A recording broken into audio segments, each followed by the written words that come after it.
They say the best travel deals are found off the beaten path, but some discounts come with a price you can't afford to pay. We found a cabin deep in the woods that was cheaper than it had any right to be. We wanted a week of total isolation, but by 4:00 a.m. we realized we weren't the only ones out there, and the man knocking on our door, he wasn't there to help. This isn't just a story about a creepy rental, it's a warning about what happens when the middle of nowhere starts looking back at you. This happened during spring break about 4 years ago, a time when life felt a little simpler but my bank account definitely felt a lot lighter. My girlfriend Anna was the driving force behind the trip. She'd been buried under a mountain of finals and stress, and all she wanted was something low-key. She'd been talking about a cabin trip for months, just somewhere to disappear for a few days with no obligations, no cell service, and absolutely no crowds. At the time, her brother Hunter was on break from school and was staying with us anyway. He's a good kid, adventurous and easygoing, so when we suggested he tag along, he didn't hesitate. I was the one tasked with finding the perfect spot. I spent hours scrolling through rental sites until I found it. A rustic, secluded cabin tucked so deep into the Appalachian woods that the GPS coordinates looked more like a suggestion than a destination. The first red flag should have been the price. It was cheaper than it had any right to be, the kind of deal that makes you think the place is either haunted or doesn't actually exist. I remember pausing for a second, looking at the low daily rate, and then immediately clicking book. I figured it was just the off-season or a new listing trying to get reviews. I didn't think about it again until we were actually driving down a gravel road that seemed to narrow with every mile we traveled. We arrived on Friday night right around dinner time. The sun was dipping below the horizon, casting long skeletal shadows across the path. The isolation was immediate and heavy. You couldn't even see the road we'd driven in on from the front porch. The trees were thick, ancient, and crowded around the cabin like they were trying to reclaim the land. At the time, I actually loved it. I thought, this is it, total peace. While Anna started unpacking the groceries, Hunter and I did a quick perimeter check. Off to the side of the property, partially obscured by overgrown weeds, sat a large equipment shed. It was an old wooden structure, but the hardware on the door caught Hunter's eye immediately. "Hey, check this out," Hunter said, gesturing to a massive, heavy-duty padlock. It was shiny, stainless steel and looked brand new, a stark contrast to the weathered, gray wood of the shed. Hunter played with the lock for a second and noted that it looked like it had been swapped out very recently. "Probably just the owner keeping expensive gear or a tractor in there," I replied, trying to sound logical. "You don't want locals or hikers breaking into steal equipment in a place this remote." We didn't really think much more of it, though a small part of me wondered why a low-key cabin needed bank vault security on a shed. As darkness fully claimed the woods, we headed inside. The interior was cozy, creaky floorboards, a stone fireplace, and windows that looked out into an abyss of black. We made dinner, had a few drinks on the porch, and listened to the woods. It was loud. That was the biggest surprise to me. It wasn't a quiet forest. It was a constant, vibrating wall of sound from insects, frogs, and the wind rustling through the canopy. Something about that white noise was incredibly calming. It felt like nature was providing a shield between us and the rest of the world. Before we turned in for the night, I remember standing by the window for a moment. Far off in the brush, I heard something heavy moving. It wasn't the light skittering of a squirrel, it was the slow, deliberate crunch of leaves. I figured it was just a deer or maybe an elk, and since we were locked inside, I didn't let it bother me. I fell asleep shortly after, lulled by the rhythm of the rain that had started to tap against the roof. I was jolted awake at exactly 2:14 a.m. The rain had slowed to a drizzle, but the silence that followed was broken by a sound that made my blood run cold. Thump. It was the sound of something heavy hitting the side of the cabin. Not a branch falling, but a solid, intentional impact against the wood. I froze in bed, my heart hammering against my ribs so hard I thought it would wake Anna. I waited, hoping it was just my imagination or a vivid remnant of a dream. Thump. There it was again, identical to the first. It came from the side of the house where the shed was located. Anna was still out cold, her breathing steady and peaceful. I knew I couldn't just sit there. If there was a bear or some predator poking around our porch, we needed to know. I reluctantly slid out from under the covers, the cold floorboards stinging my feet. I grabbed a heavy-duty flashlight from our gear bag. I didn't want to go outside. Every instinct I had was screaming at me to stay behind the locked door, but the visibility through the cabin's old, distorted glass was limited. I walked to the kitchen window and clicked the light on. The beam cut through the darkness, illuminating the muddy patch of ground near the outbuilding. My breath hitched. There, clearly imprinted in the fresh mud, were footsteps. They weren't animal tracks, they were boots, and they were fresh. My mind raced through the possibilities. None of us had been outside since the rain started. I tried to convince myself that Hunter might have stepped out for a smoke or to check on his car without me realizing it. I decided I'd ask him in the morning, but the unease settled in my stomach like a lead weight. The footprints didn't just lead to the cabin, they seemed to circle the shed. I went around the house, double-checking every lock, every latch, and every window. I finally crawled back into bed, but sleep was a distant memory. The next 2 hours were a blur of paranoia. Every creak of the house felt like a footstep. Every gust of wind sounded like a whisper. Just as the sky was beginning to turn a bruised shade of purple, the real nightmare began. Knock, knock, knock. It wasn't a frantic pounding, but a slow, rhythmic knocking on the front door. In a house in the suburbs, a knock at 4:00 a.m. is alarming. In a cabin miles away from the nearest neighbor in the dead of night, it is soul-crushing terror. The sound immediately woke Anna. She sat bolt upright, her eyes wide with a level of fear I'd never seen before. Hunter appeared in the hallway a second later, his hand already gripped around a kitchen knife he'd grabbed on the way. I walked toward the door, my voice trembling as I called out, "Who is it?" "Forest Ranger," a voice responded from the other side. It sounded calm, almost too professional. "Sorry to wake you folks, there's been an incident in the area, a report of a trespasser, and I need to do a welfare check to make sure you're all safe." I paused, something felt off. Why wouldn't a ranger have a vehicle with flashing lights? Why was he knocking so softly? I looked at Anna and whispered for her to stay back. "We're fine," I shouted through the wood. "We're all good in here, we're just trying to get some sleep. You can check back in the morning." The silence that followed was deafening. I expected to hear footsteps walking away, but instead the voice came back lower this time. "I'm afraid I can't do that, sir. Protocol requires me to see everyone in the party. If you could just open the door for a moment, I'll be on my way." I looked at Hunter. He was already on his phone, staring at the screen with a look of pure dread. "There's no signal for a call," he whispered, "but I managed to get a text through to emergency services before it dropped. They just replied." He turned the phone toward me. The message read, "No rangers dispatched to your coordinates. Stay inside, lock all doors. Units are 30 minutes out." My heart stopped. The man on the porch wasn't a ranger. He was a predator, and he was standing less than 2 inches away from us, separated only by a piece of oak. And he knew we were in there. The air in the cabin turned ice cold the second we realized the man on the other side of the door was lying. Hunter's phone screen was the only light in the room, and that text from the dispatcher felt like a death warrant. We were 30 minutes away from help, and a predator was standing on our porch pretending to be the law. I took a deep breath, trying to keep my voice from cracking. "Look, Ranger, we're not opening the door," I shouted. "We've already contacted the local sheriff's office and they told us nobody was sent out here. You need to leave. Now." The silence that followed was different than before. It wasn't the silence of someone thinking, it was the silence of a predator realizing the prey had seen through the trap. Then, the professional voice vanished. "You think you're smart, don't you?" the man growled, his voice dropping an octave into something jagged and ugly. The polite knocking stopped. In its place came a violent, soul-shaking asterisk thud as he kicked the base of the door. "Open this goddamn door, you're interfering with an investigation, you're going to be arrested for failure to comply."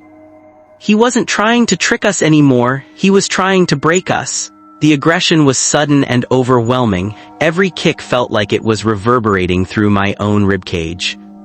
Anna let out a sharp, terrified scream. "Go away, just leave us alone," she yelled, her voice filled with pure, raw desperation. It was the wrong move. The screaming only seemed to feed his adrenaline. The kicking intensified, the heavy oak door groaning against its hinges. I could see the wood splintering near the deadbolt. "Anna, get in the bathroom, lock the door, and don't come out until I tell you," I commanded. She didn't argue. She bolted for the small bathroom in the back, and I heard the click of the lock a second later. Now it was just Hunter and me standing in the dark, watching the door frame vibrate with every blow. Hunter and I retreated to the kitchen, our eyes darting around for anything that could be used as a weapon. We both grabbed the largest chef's knives we could find. The cold steel felt heavy and unnatural in my hands. We weren't fighters, we were just college kids on a spring break trip that had turned into a survival horror movie. The banging on the front door suddenly stopped. For a heartbeat, I thought he might have given up. Maybe the threat of the police was enough, but then we heard the heavy, crunching sound of boots on the gravel path outside. He was moving around the side of the house, the side with the large, floor-to-ceiling windows. We tracked him by the sound.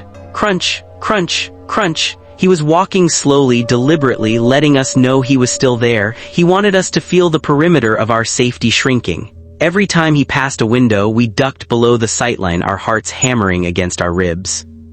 "He's looking for a weak point," Hunter whispered, his knuckles white around the handle of his knife. I could see the sweat beading on his forehead even in the dim light. The man started circling the cabin, his heavy footsteps echoing through the thin wooden walls. Occasionally, he would stop and rattle a window frame or pound his fist against the siding. It was psychological warfare. He wanted us to panic. He wanted us to make a mistake and run out into the darkness where he had the advantage. Then he stopped right outside the kitchen window, the same window where I had seen the footprints earlier. "I know you're in there, boys," he said, his voice muffled by the glass but dripping with malice. "I can see your shadows. Why make this hard? Just let me in and we can talk this out like men. Otherwise, things are going to get very messy." I didn't answer. I just gripped my knife tighter and prayed the police were driving fast. The isolation that I had loved just hours ago now felt like a noose tightening around my neck. The tension reached a breaking point when the sound of the footsteps stopped entirely. The woods had gone unnaturally quiet, as if even the insects were afraid to make a sound.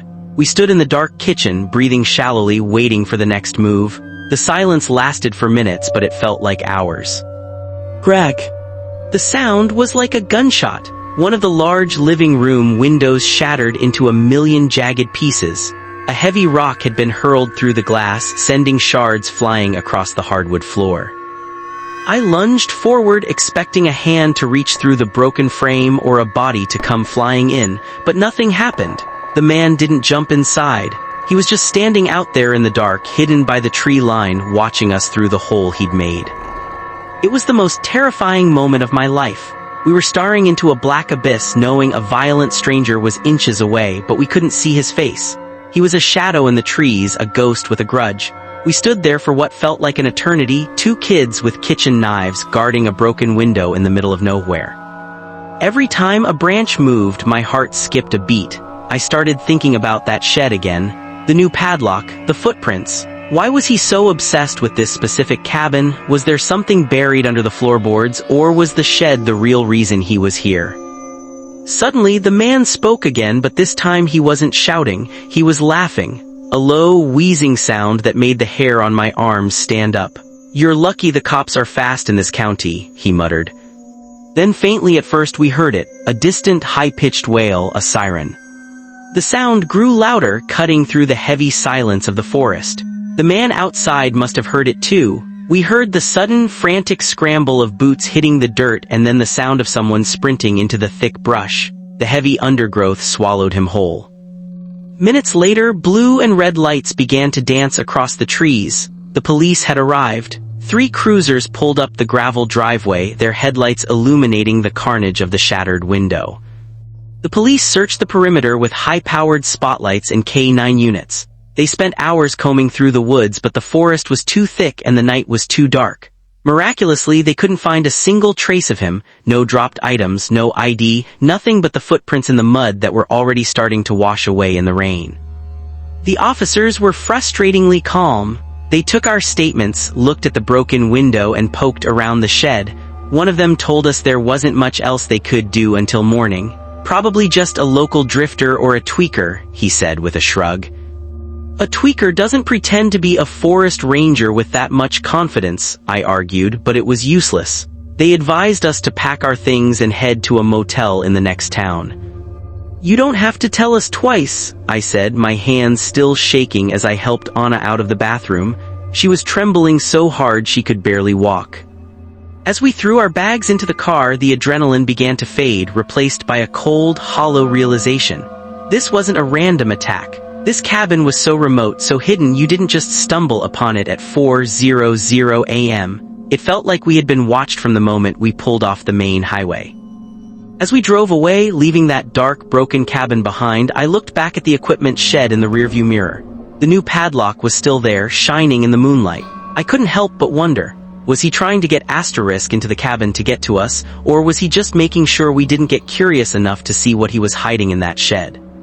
We drove for 4 hours without stopping, only feeling safe once the sun finally began to peek over the horizon. We never went back and we never got our deposit back either. To this day, I can't look at a remote cabin listing without wondering who or what is really waiting on the other side of that great deal. It started with a DM that seemed too good to be true, which looking back is the universal starting point for every nightmare. My friend Lena was the one who got it. She's the kind of girl who's always plugged into the social scene, the one who knows about the underground pop-ups and the exclusive lists. So when she told me a promoter she'd worked with before was offering a promotional stay at a high-end villa in Mexico for her and 3 friends, I didn't question it. I packed my bags. The deal was simple. The villa was brand new and needed social media traction. All we had to do was show up, post a few tagged photos of the infinity pool and the view, and enjoy the open bar. It was the dream spring break. We were 20 years old, feeling invincible and desperate to escape the rainy gray skis of our college town. Joining Lena and me were Marcus and Chloe. We were a tight-knit group, the kind of friends who shared everything. We spent the weeks leading up to the trip obsessing over our outfits and looking at pictures of the Acapulco coastline. The villa, according to the grainy photos sent by the promoter, was a brutalist masterpiece of concrete and glass perched on a cliffside, overlooking the Pacific. It looked like something out of a Bond movie. We flew out on a Tuesday morning. The excitement was electric. We were laughing over overpriced airport mimosas, talking about the legendary nightlife we were about to experience. But the moment we touched down in Mexico, the atmosphere shifted. The heat was oppressive, sticking to our skin like a damp cloth, and the bustling chaos of the airport felt less like an adventure and more like a maze. We were told a private driver would be waiting at the arrivals gate with a sign. We walked through the sliding doors, scanned the sea of faces and cardboard signs, and nothing. No sign with Lena's name. No luxury villa logo. Maybe he's just running late? The traffic here is supposed to be insane, Marcus suggested, trying to keep the mood up. We waited 30 minutes, then an hour. Lena tried calling the number the promoter had given her, but it went straight to a generic voicemail. Every time she hit redial, the knot in my stomach grew tighter. Eventually, a man approached us. He wasn't wearing a uniform, and his car, a battered white van with tinted windows, was idling at the curb. He claimed he was a fill-in for the original driver. He knew Lena's name, which was enough to settle our nerves at the time. We piled our luggage into the back and climbed in. The drive was long, much longer than the 20 minutes the map had promised. We left the glittering tourist zones behind, climbing higher into the hills where the roads turned from paved asphalt to jagged dirt paths. The lush jungle began to swallow the van. "Are you sure this is the right way?" Chloe asked, leaning forward toward the driver. He didn't look back. He just nodded and muttered something about a private entrance to avoid the common traffic. We looked at each other, the earlier excitement replaced by a heavy, vibrating silence. When we finally reached the villa, it was exactly like the photos, yet entirely different. It was massive, a towering structure of gray concrete that looked more like a bunker than a vacation home. There were no neighboring houses, no lights, just the sound of the ocean crashing against the rocks hundreds of feet below us. The driver dropped our bags on the gravel and sped off before we could even thank him. The silence that followed was absolute. "Well," Lena said, her voice echoing against the concrete walls, "at least the view is real." She led us to the massive wooden front door. It was unlocked. We stepped inside to find a minimalist interior that felt cold and sterile. There was no welcome staff, no open bar waiting for us, just a vast, empty living room with floor-to-ceiling windows looking out over the dark ocean.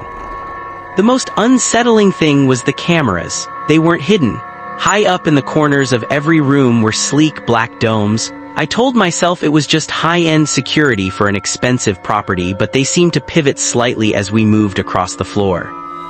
We settled into our rooms, which were equally sparse. There was no cell service up here, and the Wi-Fi password provided in the welcome packet didn't work. We were cut off. Marcus tried to laugh it off, opening a bottle of tequila he'd bought at duty-free. "Hey, we wanted a getaway, right? This is as away as it gets."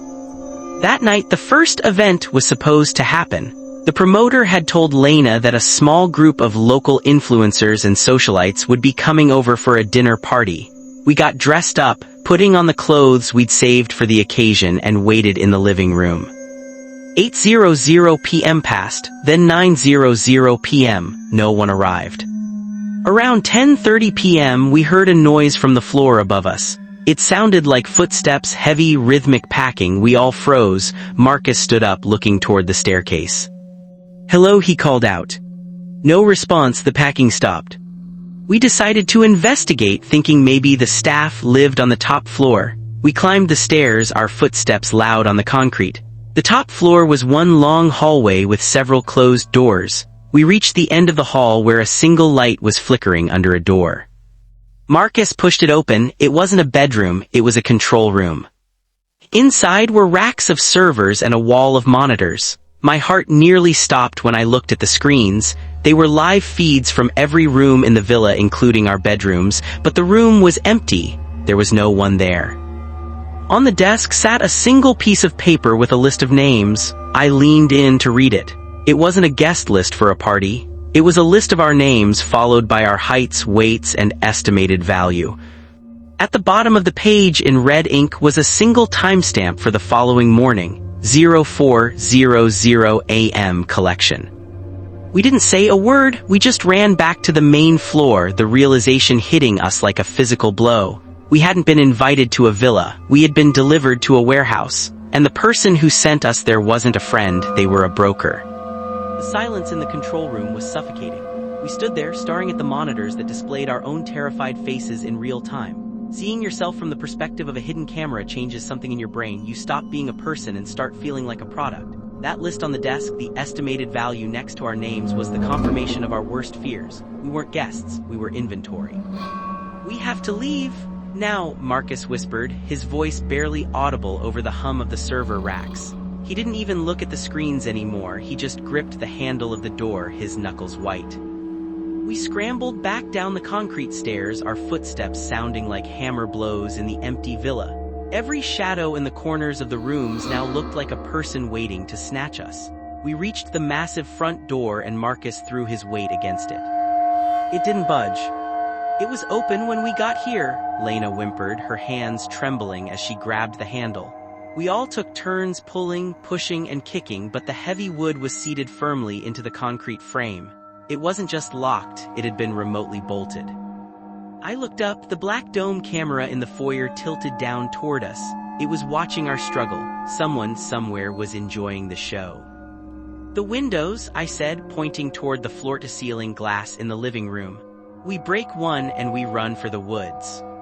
We grabbed a heavy metal floor lamp and a marble side table. Marcus took a deep breath and swung the lamp with everything he had. The metal slammed against the glass with a dull asterisk thud asterisk. The glass didn't even chip. It was reinforced, likely ballistic grade. We were trapped in a luxury aquarium and the sun was never coming up fast enough. We retreated to the center of the living room, huddled together like a pack of animals. The collection time on the paper was 4:00 AM. According to my watch, we had exactly 2 hours and 14 minutes before whoever or whatever was coming for us arrived. "Think," I told myself, packing the room. "Why are we here? How did they get us?" Lena was frantically scrolling through her phone, even though there was no bars of service. She was looking through her old messages with the promoter. "Guys," she said, her voice shaking, "look at the profile picture." She held up the phone. It was a girl she knew from college, a girl named Maya who had moved to LA to do PR. "I've been talking to Maya for 3 weeks about this trip. She sent me the flight info, the villa details, everything." "So Maya set us up?" Chloe asked, tears streaming down her face. "That's the thing," Lena said, her eyes widening as she scrolled back to the very beginning of the thread. "I just realized I didn't reach out to her. She reached out to me from a new account. She said she'd lost her old one, but look at the phrasing. It's not how she talks." The realization hit us all at once.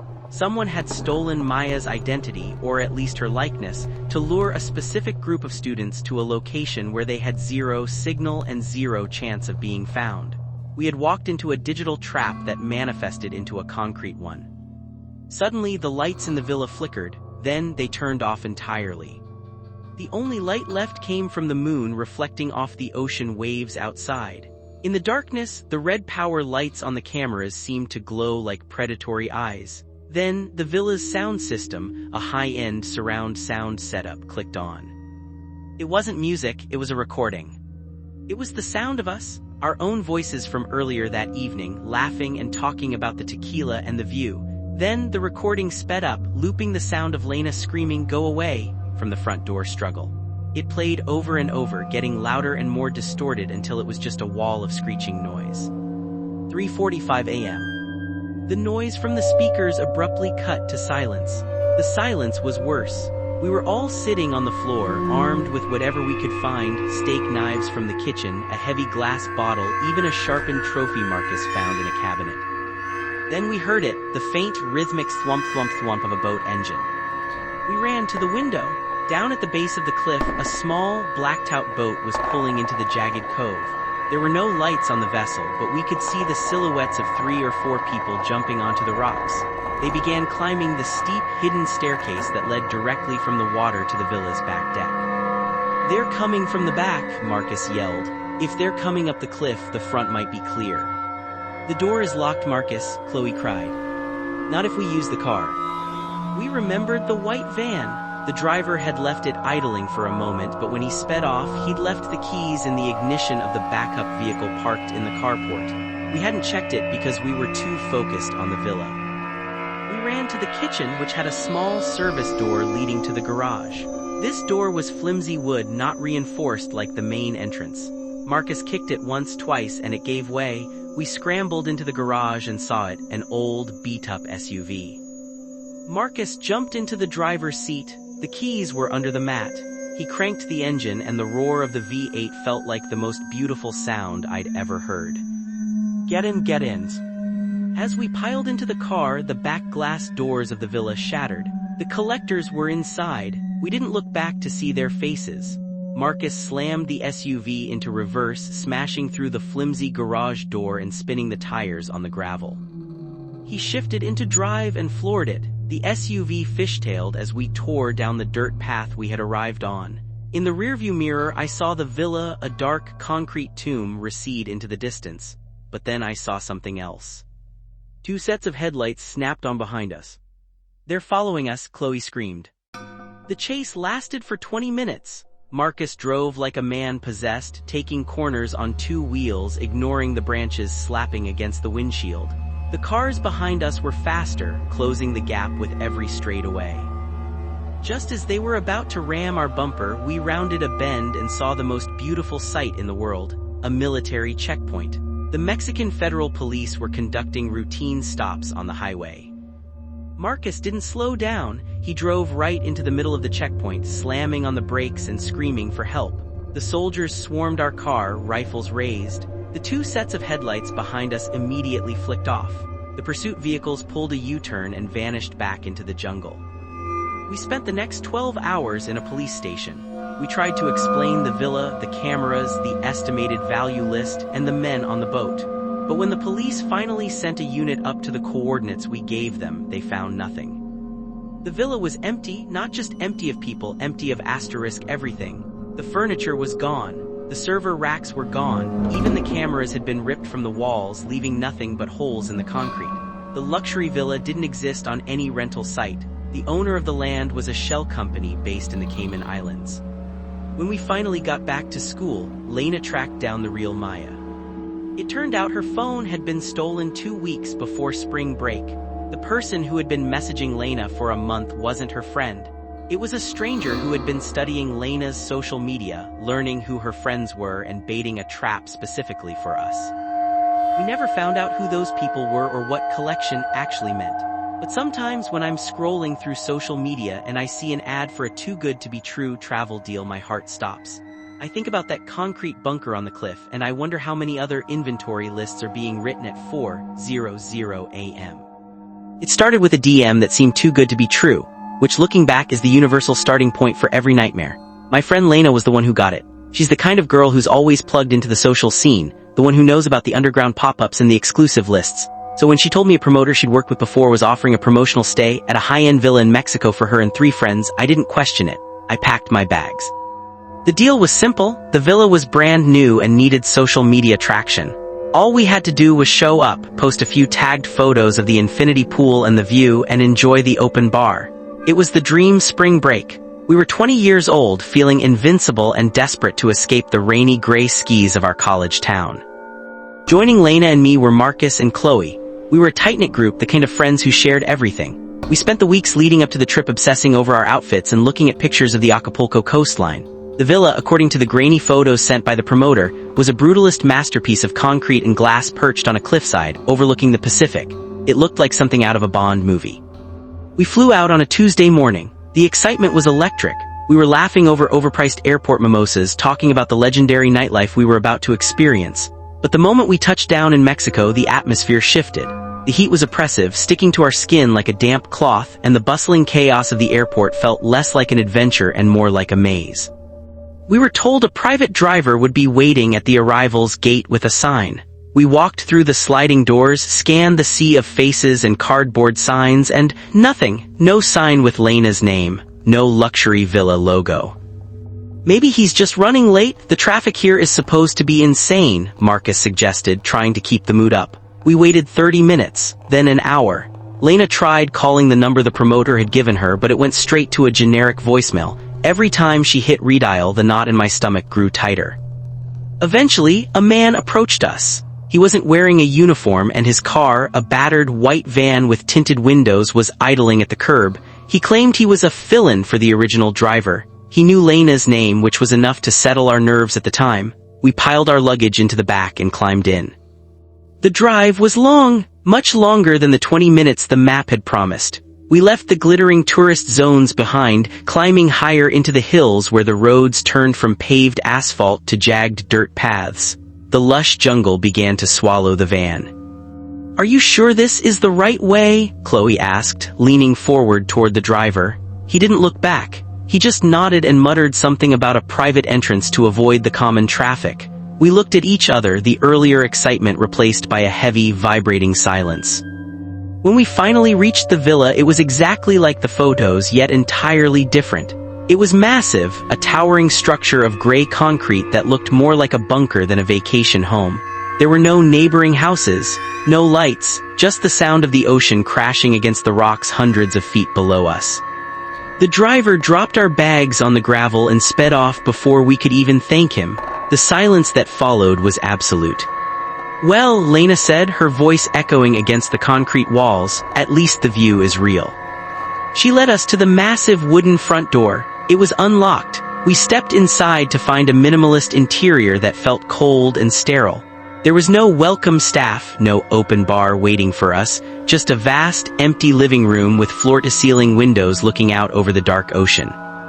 The most unsettling thing was the cameras. They weren't hidden. High up in the corners of every room were sleek black domes. I told myself it was just high-end security for an expensive property, but they seemed to pivot slightly as we moved across the floor. We settled into our rooms, which were equally sparse. There was no cell service up here, and the Wi-Fi password provided in the welcome packet didn't work. We were cut off. Marcus tried to laugh it off, opening a bottle of tequila he'd bought at duty-free. "Hey, we wanted a getaway, right? This is as away as it gets." That night, the first event was supposed to happen. The promoter had told Lena that a small group of local influencers and socialites would be coming over for a dinner party. We got dressed up, putting on the clothes we'd saved for the occasion, and waited in the living room. 8:00 p.m. passed, then 9:00 p.m. No one arrived. Around 10:30 p.m. we heard a noise from the floor above us. It sounded like footsteps, heavy, rhythmic packing. We all froze. Marcus stood up, looking toward the staircase. "Hello," he called out. No response. The packing stopped. We decided to investigate, thinking maybe the staff lived on the top floor. We climbed the stairs, our footsteps loud on the concrete. The top floor was one long hallway with several closed doors. We reached the end of the hall where a single light was flickering under a door. Marcus pushed it open. It wasn't a bedroom, it was a control room. Inside were racks of servers and a wall of monitors. My heart nearly stopped when I looked at the screens. They were live feeds from every room in the villa, including our bedrooms, but the room was empty. There was no one there. On the desk sat a single piece of paper with a list of names. I leaned in to read it. It wasn't a guest list for a party. It was a list of our names, followed by our heights, weights, and estimated value. At the bottom of the page in red ink was a single timestamp for the following morning, 0400 AM collection. We didn't say a word, we just ran back to the main floor, the realization hitting us like a physical blow. We hadn't been invited to a villa, we had been delivered to a warehouse, and the person who sent us there wasn't a friend, they were a broker. The SUV groaned as Tyler slammed it back onto the pavement, the tires screaming in protest. Behind us the figures didn't run, they didn't chase, they just stood there, fatting into the red glow of our taillights until they were nothing more than thin, black needles against the gray salt. "Is everyone okay?" Tyler gasped, his chest heaving. His knuckles were bone-white against the steering wheel. "Just keep driving," Sarah sobbed from the backseat. She was curled into a ball, refusing to look out the windows. "Don't stop for anything, not a red light, not a flat tire, nothing."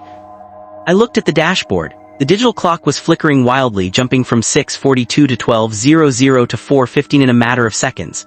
The radio, which had been silent for hours, suddenly burst into life. It wasn't music. It was a high-pitched, rhythmic scratching like a fingernail dragging across a chalkboard. Underneath the noise, I could hear a faint, distorted voice. It sounded like it was counting. 17, 18, 19. "Turn it off," I yelled. Tyler hit the power button, but the voice continued, coming through the speakers even though the display was dark. 2021. Suddenly, the voice stopped. The silence that followed was even more terrifying. I looked at the GPS. The blue arrow that represented our car was spinning in circles. We were in the middle of a blank, white screen. No roads, no landmarks, just the void. We drove for another 30 minutes, pushing the engine to its absolute limit. The desert landscape started to change. The flat salt was replaced by towering rock formations that leaned over the road like giant, frozen watchers. Up ahead we saw a glimmer of light. "Look, a gas station," Sarah pointed. In the distance, a neon sign buzzed with a flickering yellow light. It said * last chance. There were 2 rusted pumps and a small shack. It looked like a relic from the 1950s, but to us it looked like a sanctuary. Tyler slowed down, his foot hovering over the brake. "We need gas, we're below a quarter tank. If we run out in the middle of this, we're dead." As we pulled into the lot, the flickering neon light cast long, jerky shadows across the pavement. The station looked abandoned. The windows of the shack were boarded up with old, gray wood, but the pumps were lit. Tyler stayed in the car while I hopped out to grab the nozzle. The air was unnaturally still. No wind, no crickets, just the hum of the neon sign. I reached for the pump, but as I touched the metal, I felt a jolt of cold, not electricity, but a deep, soul-sucking cold. I looked at the glass display on the pump. Instead of gallons or price, the numbers were counting backward. 321. A hand slammed against the boarded-up window of the shack from the inside. Bang, bang, bang. I bolted back into the car. "Go, Tyler, go, it's a trap." As Tyler floored it, I looked back at the gas station. The neon sign shifted. It no longer said * last chance. In the rearview mirror, the flickering letters clearly spelled out * collection. We were back on the highway, but the road felt different now. The asphalt was cracked and overgrown with black, thorny weeds. The sky wasn't just dark, it was an obsidian ceiling with no stars and no moon. "The counting," Sarah whispered. The voice on the radio was counting miles. "How many miles has it been since the gas station?" I checked the trip meter. It was at 21.8 miles. 22, the radio whispered, clear as a bell. Suddenly, the steering wheel jerked in Tyler's hands. "I can't turn, the car is, it's like it's on rails." The SUV began to slow down on its own. Tyler stood on the gas pedal, but the engine just revved aimlessly. We were being pulled. Up ahead, standing in the middle of the road, was a line of them. Not one, not 3, but dozens. A wall of tall, thin shadows in trench coats stretching from one side of the highway to the other. They were all holding hands, forming a human or inhuman chain. "They're not letting us through," Sarah whimpered. The car came to a complete crawl. The figures began to move toward us, their jerky, puppet-like movements synchronized. They didn't have faces, but I could feel their collective gaze. It felt like being stared at by the bottom of a well. The lead figure, the one from the salt flats, approached the driver's side window. He leaned down, his hat shadowing everything. He tapped a long, pale finger against the glass. "Tink, tink, tink." "Don't open it," I breathed. "Whatever you do, don't open the door." The figure leaned closer, and for the first time, a sound came from it. It wasn't a voice. It was the sound of a car engine, our engine purring perfectly. Then it changed to the sound of Sarah's voice crying, then Tyler's voice screaming. It was mimicking us. "We have to jump the gap," Tyler said, his voice surprisingly calm. He looked at the narrow space between the end of the line of figures and the edge of a steep ravine. "It's the only way." "You'll wreck the car," I shouted. "Better the car than us." Tyler shifted into low gear, yanked the wheel to the right and gunned it. We flew off the shoulder, the SUV tilting precariously as we bounced over boulders and sagebrush. The figures didn't chase us, they just turned their heads in unison, watching us go. The SUV slammed into a dry creek bed, the airbags deploying with a deafening asterisk bang asterisk. For a moment, everything went black. I woke up to the smell of gunpowder and dust. The car was a wreck, the front end crumpled against a rock. Sarah and Tyler were bruised but conscious. I looked out the shattered windshield. The sun was just beginning to crack over the horizon, bleeding a deep, bruised purple and gold across the desert. The highway was gone. We weren't on the road anymore. We were in the middle of an empty valley, miles from any pavement. There were no figures, no trench coats, no shadows, just the vast, indifferent desert. We walked for 6 hours before we found a service road. A local rancher picked us up in his truck. When we told him where we'd come from, he just shook his head and spit out the window. "You kids shouldn't have taken the old mining bypass," he said. "People go in there thinking it's a shortcut, but the desert, it likes to keep things, especially things that are moving too fast to notice they're being followed." We never got the SUV back. The police couldn't even find the wreck. It was like the desert had swallowed the car, the figures, and that stretch of highway whole. Now, whenever I drive at night, I never look at the hitchhikers, and I never ever look at the radio when it starts to count.